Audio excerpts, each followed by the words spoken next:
Hello everyone, my name is Vivek Sharma and in this video we will be discussing about four major articles. In the first article we will be discussing about Strategic Petroleum Reserve. एक important article है, mains के perspective से काफी important रहेगा इस बार. Then हम Conference of Party के बारे में बात करेंगे, डिस्कस करेंगे about CMS Convention, जिसे बॉर्न कन्वेंशन के नाम से भी जानते हो या माइग्रेटरी स्पीशीज के नाम से भी आप जानते हो. फिर क्लाइमेट चेंज से रिलेटेड हम कुछ चीज़ों के बारे में डिस्कस करेंगे and then superconducting breakthrough temperature record के बारे में बात करेंगे. आइए एक एक करके इन आर्टिकल्स को समझ लेते हैं. देखिए, सबसे पहले आर्टिकल में आपको समझना होगा, ministry of petroleum and natural gas ने अभी पार्लियामेंट को एड्रेस करते हुए ये कहा कि हमारा 36% जो स्ट्रैटेजिक रिजर्व है वो हमने यूज कर लिया है, करंट कैपेसिटी खत्म है एंड हमारे पास अभी टोटल स्टैंडिंग जो कैपेसिटी है that is somewhere around 5.3 million ton. तो एक्चुअल स्टॉक जो है वो समवेयर अराउंड 3.3 मिलियन टन के आसपास है. अब स्ट्रैटेजिक रिजर्व क्या होता है? कोई भी कंट्री एक ऐसी सिचुएशन के लिए अपनी तैयारी करके रखती है जहां पर लेट्स से उसे लॉन्ग टर्म के लिए अगर ऑयल नहीं भी मिलता तो उस केस में भी वो सर्वाइव कर सके. अब इंटरनेशनल एनर्जी एजेंसी कहते हैं कि इसके लिए एटलीस्ट 90 डेज का आपके पास स्टॉक होना चाहिए, बट इंडिया के पास 76 डेज का ही स्टॉक था. तो कहा जाता है कि ये एक ह्यूज स्टॉक पाइल्स है किसका, क्रूड ऑयल का, जो एक कंट्री मेंटेन करते हैं ताकि कंटिन्यूस सप्लाई को इंश्योर कर सके किसी भी अनफोर्सीन रीजंस की वजह से, चाहे वॉर हो, नेचुरल डिजास्टर हो या सडन कोई प्राइस हाइक हो. अब इंडिया में ये कहां देखने को मिलते हैं? फर्स्ट फेज की हमारी लोकेशन है आंध्र प्रदेश में विशाखापट्टनम, कर्नाटका में मंगलुरु एंड पादुर कर्नाटका में. देन सेकंड फेज में चांदीखोल एक उड़ीसा में हमारी लोकेशन रहेगी और पादुर को हम फिर से एक्सटेंड करना चाहते हैं. अब इसको इंप्लीमेंट करने के लिए एक स्पेशल पर्पस व्हीकल बनाया जिसका नाम था Indian strategic petroleum reserve limited. ये फुल्ली ओन आपकी एक आप कह सकते हो स्पेशल पर्पस व्हीकल है जिसे इंडस्ट्री डेवलपमेंट बोर्ड आपका हैंडल करता है. अब ये एक्चुअल में पूरा प्रोजेक्ट जो है मिनिस्ट्री ऑफ पेट्रोलियम के अंडर आता है, जहां पे रॉक्स कैरावन के अंडर हम इन्हें प्रिजर्व करते हैं. तो अगर बात की जाए, वर्ल्ड में 3 बेंचमार्क हैं मेजरली जिन्हें यूज किया जाता है ऑयल प्राइसिंग के लिए, बेंचमार्क के लिए. तो है ब्रंट पहला, जो स्वीट कहलाता है बिकॉज इसके अंदर लो सल्फर कंटेंट है. ये नॉर्थ सी में मिलता है. इंटरनेशनली 2/3 जो आपका ऑयल रिजर्व है इसी से बेंचमार्किंग होती है उसकी. देन वेस्ट टेक्सास है जो कि यूएस अपनी इंटरनल मार्केट के लिए यूज करता है. ये sweeter then the one that we have found in the Brent जो नॉर्थ सी में मिलता है, उससे भी ज्यादा स्वीट है. एंड लास्ट में दुबई और ओमान साइड में आपको मिडिल ईस्टर्न ऑयल एक्सपोर्ट देखने को मिलता है जो कि कहीं ना कहीं थोड़ा सा सौर है, मतलब उसमें सल्फर कंटेंट थोड़ा हाई देखने को मिलता है. अगर बात की जाए तो इंडिया ने डोमेस्टिकली भी अपनी हेल्प पॉलिसी डिजाइन की थी, hydrocarbon exploration and licensing policy.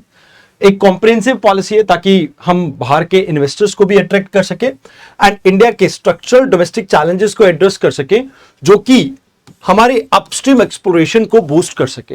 तो इसमें हमने लाइसेंस के लिए क्या किया, रेवेन्यू शेयरिंग मॉडल लेके आए एंड इसमें रेवेन्यू शेयरिंग का सिंपल मॉडल था जिसको रिप्लेस किया गया कॉन्ट्रोवर्शियल प्रॉफिट शेयरिंग मॉडल से, क्योंकि प्रॉफिट शेयरिंग में थोड़ा लिटिगेशन का प्रॉब्लम रहता था तो उसको हमने खत्म कर दिया. यूनिफॉर्म लाइसेंस, मतलब एक लाइसेंस से सभी टाइप के हाइड्रोकार्बन्स को आप एक्सप्लोर कर सकते हो.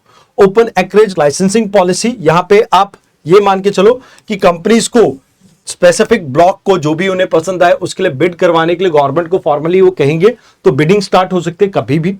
More over market and pricing के भी यहां पर फ्रीडम है, लिबर्टी है, बट कुछ आप ये कह सकते हो कि गवर्नमेंट इसको रेगुलेट कर सकते हैं कुछ हद तक. तो ये चीजें आपको देखने को मिली जिससे हम डोमेस्टिक मार्केट के अंदर इंटरनेशनल प्लेयर को इंट्रोड्यूस करना चाहते थे.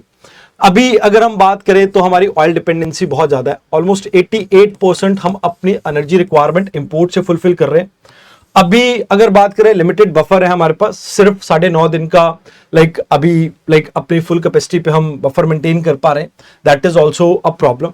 वैसे जो टोटल नेशनल कैपेसिटी है इंडिया की दैट इज समवेयर अराउंड रफली 74 डेज की है, बट इसे और ज्यादा इंक्रीज करना चाहते हैं हम. सेकेंड राउंड अगर आ जाता है तो मतलब आप ये मान के चलो कि हमारे लिए काफी प्रॉफिटेबल रहेगा. बट हाँ, इससे एक इंपैक्ट ये भी आता है कि आने वाले समय में शिपमेंट कॉस्ट इंक्रीज हो जाएगी, इन्फ्लेशन आएगी और जो इकोनॉमी के लिए कहीं ना कहीं एक बड़ी प्रॉब्लम रहेगी. मोर ओवर फाइनेंशियल बर्डन भी आपका इंक्रीज होगा. और हो सकता है कि गवर्नमेंट एक बार फिर से ऑयल बॉन्ड को इंट्रोड्यूस करे। एंड यहाँ पे ये भी एक प्रॉब्लम हमें देखने को मिल रही है। तो सिग्निफिकेंस क्या है कि भाई अगर हम अपनी खुद का एक स्ट्रैटेजिक रिजर्व क्रिएट करें तो इससे हमारे को एनर्जी सिक्योरिटी मिलेगी, एक कुशन मिलेगा जिसमें किसी भी तरह की जियोपॉलिटिकल सिचुएशन से हम डील कर पाएंगे, प्राइस स्टेबिलिटी को हम कहीं ना कहीं इंश्योर कर पाएंगे। एंड इसके लिए कहीं ना कहीं हमें इंटरनेशनल कॉपरेशन की भी जरूरत रहेगी। तो ये चीजें हैं जो आपको यहाँ पे याद रखनी है। अभी कमर्शियल पार्टनरशिप के ऊपर फोकस किया जा सकता है, कमर्शियल कम स्ट्रैटेजिक मॉडल के ऊपर आप फोकस कीजिए जहां पर फाइनेंशियल बर्डन आपका कम हो। आपको 90 डे बेंचमार्क को रीच करना पड़ेगा, अपनी जो सप्लाई है उसको डाइवर्सिफाई करना पड़ेगा। मोर ओवर गैस रिजर्व को भी आपको क्रिएट करना पड़ेगा, बिकॉज गैस का अभी बहुत बड़ा संकट इंडिया में चल रहा है। लॉन्ग टर्म में आपको कहीं ना कहीं रिन्यूएबल सोर्स ऑफ एनर्जी जैसे हाइड्रोजन के ऊपर शिफ्ट करना पड़ेगा, जो कि हमारा टारगेट भी है बाय 2070 हम नेट जीरो को अचीव करना चाहते हैं। एंड हम ये भी चाहते हैं कि 500 गीगावाट एनर्जी 2030 तक हम जनरेट करें रिन्यूएबल सोर्स से, तो उससे भी ये अलाइन करता है। तो ये चीज है पहले आर्टिकल में जो आपको याद रखनी है। Now let's talk about CMS convention. इसे बॉन कन्वेंशन भी कहा जाता है और ये आपकी इंटर गवर्नमेंटल ट्रीटी है जो कि यूनाइटेड नेशन एनवायरनमेंट प्रोग्राम ने इनिशिएट की थी। अब अगर बात की जाए तो ये 1979 में साइन की गई थी और 1983 में ये आपकी फोर्स में आती है। तो यहां पे हम टेरेस्ट्रियल, एवियन और मरीन आपके जितने भी स्पीशीज हैं उनकी थ्रू आउट रेंज उनको कवर करने की कोशिश करते। तो पहले अपेंडिक्स में हम उनको डालते जो माइग्रेटरी स्पीशीज आज की डेट में थ्रेटन कैटेगरी में आती है। सेकंड में हम उनको डालते हैं जो इससे ज्यादा बेनिफिट मिल सकता है अगर उनको हैबिटेट को हम प्रोटेक्ट करें। तो अभी जो ये मीटिंग हुई है ये ब्राजील में हुई है मार्च मंथ में। तो 42 स्पीशीज को इंटरनेशनल प्रोटेक्शन यहाँ पे प्रोवाइड की गई है। इसमें से हुड्सनियन गॉडविट जो है सबसे इंपॉर्टेंट है जो आपको याद रखनी है। तो अगर बात की जाए यहाँ पे तो एक्चुअल में ये जो आपका कन्वेंशन है इससे पहले एक कन्वेंशन आया था स्टॉकहोम कॉन्फ्रेंस के थ्रू। स्टॉकहोम कॉन्फ्रेंस आपका ह्यूमन एनवायरनमेंट से डील करता था जो कि 1972 में आया था, जिसका हेडक्वार्टर आपका नैरोबी केनिया में है। तो वहां से इन्वायरमेंटल कंजर्वेशन के बारे में, प्रिजर्वेशन के बारे में बात स्टार्ट हुई। एंड अभी हमारे सामने 3 मेजर चैलेंजेस है वर्ल्ड के अंदर। पहला चैलेंज है क्लाइमेट चेंज को रोकना, दूसरा नेचुरल एंड बायोडाइवर्सिटी लॉसेस को रोकना एंड तीसरा पोल्यूशन एंड वेस्ट। तो ये ट्रिपल आपके प्लैनेटरी क्राइसिस हैं जो आज की डेट में हम फेस कर रहे हैं। अब यहाँ पे ये जो आपकी रिपोर्ट्स वगैरह आती रहती है टाइम टू टाइम, तो इसमें जो स्टेट पॉलिसी इंटरफेरेंस है ये आपके एक साइंटिफिक असेसमेंट प्रोवाइड करते हैं, जैसे ग्लोबल एनवायरनमेंट आउटलुक है। तो ये आपको बताते हैं कि भी एक्चुअल में आपकी क्या प्रॉब्लम चल रही है ताकि डिसीजन मेकिंग में आपको कोई प्रॉब्लम ना आए। और इस जैसी एक रिपोर्ट है जैसे एमिशन गैप रिपोर्ट भी, तो ये आपको साइंटिफिक फीडबैक प्रोवाइड करती है ताकि जो डिसीजन मेकिंग हो वो एक्यूरेट रहे। मोर ओवर इंटरनेशनल एग्रीमेंट आपके जो होते हैं जैसे United nation convention on biodiversity हो गया या मॉन्ट्रियल प्रोटोकॉल हो गया, तो जनरली इस तरह की चीजों को भी ये सपोर्ट करता है। एंड अभी अगर हम बात करें तो यहां पर आपको याद रखना है कि इससे इंटरस्टेट कॉपरेशन बेटर रहता है, हैबिटेट रिस्टोरेशन रहेगी एंड क्लाइमेट माइग्रेशन मिटिगेशन के ऊपर भी हमारा फोकस रहेगा। तो दीज आर द थिंग्स जो आपको यहां पे याद रखनी है। अब बात करें अर्थ के हीट बजट की, तो उससे रिलेटेड है अगला आर्टिकल। देखो, अर्थ के ऊपर एक इक्विलिब्रियम एग्जिस्ट करता है जहां पे प्लैनेट की जो एनर्जी है जो वो रिसीव करता है सन से और जो वो रेडिएट करता है वो एकदम बैलेंस में है। तो इससे अर्थ का एवरेज टेम्परेचर मेंटेन रहता है। तो अभी एक जर्नल में साइंस ऑफ क्लाइमेट चेंज, इसमें यह बताया गया कि भी क्लाइमेट साइंस के अंदर अगर हम बात करें रिसेंट स्टडीज में हमें पता लगा है, इवन वर्ल्ड मेट्रोलॉजिकल डाटा में भी ये हमें शो हुआ है कि ओशन वार्मिंग बहुत तेजी से देखने को मिल रही है एंड जो आने वाले समय में हमारे लिए प्रॉब्लम हो सकती है। तो कहते हैं कि भी इनकमिंग सोलर रेडिएशन 70% तो आपकी अर्थ अब्जॉर्ब कर लेती है, चाहे एटमॉस्फेयर की बात करो या आप लैंडफॉर्म की बात करो। एंड इसमें से 30% जो एल्बिडो की वजह से जो आपके व्हाइट ऑब्जेक्ट्स होते हैं, व्हाइट चीजें, ये आपकी हीट ज्यादा रेडिएट करती हैं as compare to the dark one जो जैसे ब्लैक वन होती है। तो यहां पे अल्बिडो वैल्यू की वजह से आप 30% जो हीट है इसे वापस रिफ्लेक्ट कर देते हैं एटमॉस्फेयर में। ऑल्दो कोई भी एनर्जी यहां पर अर्थ में स्टोर नहीं रहती, धीरे धीरे लॉन्ग रेंज की फॉर्म में आपकी अर्थ इन सभी एनर्जी को एमिट करती है back into the space, but कहीं ना कहीं इसकी वजह से अर्थ का एवरेज टेम्परेचर के ऊपर असर पड़ता है। तो अभी मार्च मंथ के अंदर वर्ल्ड मेट्रोलॉजिकल ऑर्गेनाइजेशन के डाटा के अकॉर्डिंगली अर्थ एनर्जी बैलेंस जो है अपने हाईएस्ट रिकॉर्ड पे पहुंच चुका है डिसरप्शन के। अब यहां पे आप ये मान के चलो अर्थ बहुत ज्यादा एनर्जी कंज्यूम कर रहा है मतलब इस रिकॉर्ड इम्बैलेंस में क्या देखने को मिल रहा है कि जो एनर्जी हम रेडिएट कर रहे हैं उससे ज्यादा हम अब्सॉर्ब कर रहे हैं, तो ये 18 टाइम ज्यादा है एज कंपेयर टू जो पहले हमें देखने को मिलता था। एंड इसकी वजह से आने वाले समय में लाइक प्रॉब्लम हो सकती है, और इसके पीछे मेजर ड्राइविंग फैक्टर है आपका ग्रीन हाउस गैस, खासकर carbon dioxide, methane, nitrous oxide. तो ये हीट को ट्रैप कर रहे हैं। तो वेयर हीट गोज, तो यहां पे 91% तो ओशन अब्सॉर्ब कर रहे हैं, 5% लैंड, 3% पोलर एरिया एंड 1% आपका एटमॉस्फेयर।